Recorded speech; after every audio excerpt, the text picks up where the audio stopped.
السلام عليكم ورحمة الله وبركاته حبايبي اللي متابعيني عاملين ايه معاكم مطبخ ام علي. النهارده احنا جبنا كرومبتين حلوين كده. احنا في امشير دلوقتي والجو ساقع كده، عايز المحشي بقى على الملعلط حلو كده وجميل.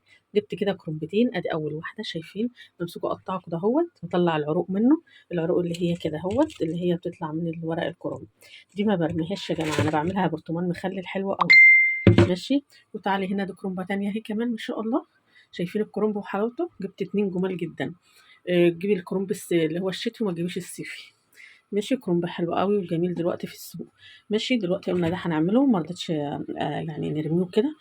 قلت اعمله برطمان مخلل حلو كده بحته بنجر، هيبقى تحفه. هنا الميه بتاعتنا على النار، حتى مع معلقه كمون صغيره. وهحط معلقتين من الملح. بسم الله الرحمن الرحيم. وهنحط المهم في الموضوع كله، هنحط ايه، معلقه مش مليانه قوي كده سكر. علشان خاطر انا هخزنه في الفريزر بيبقى عندي تحت ايديا. دلوقتي مش هستخدمهم دلوقتي.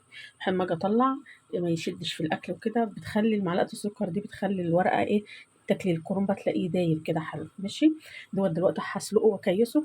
فيديو صغير وظريف كده. كل سنه وانتم طيبين. بسم الله الرحمن الرحيم. هنحط اول حاجه نسلقها من الكرنب بتاعنا الجميل دوت اهو، زي ما انتم شايفين. تقليبه والتانية يا دوب كده ايه، ما يغطش معاكي في الميه كتير. تحسي الورقه دبلت كده تطلعها على طول عشان ما يتهريش منك. خلاص. وبعدين نطلع في ميه ساقعه ونقطعه. فين يا حبايبي تخزين الكرنب بتاعنا بطريقه حلوه قوي وبسيطه.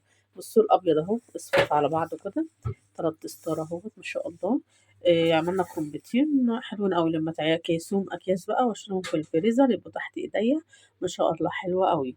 ماشي. ما تنسونيش اللايك والاشتراك في القناه عشان يوصلكم منه كل جديد، واقول لكم السلام عليكم ورحمه الله وبركاته.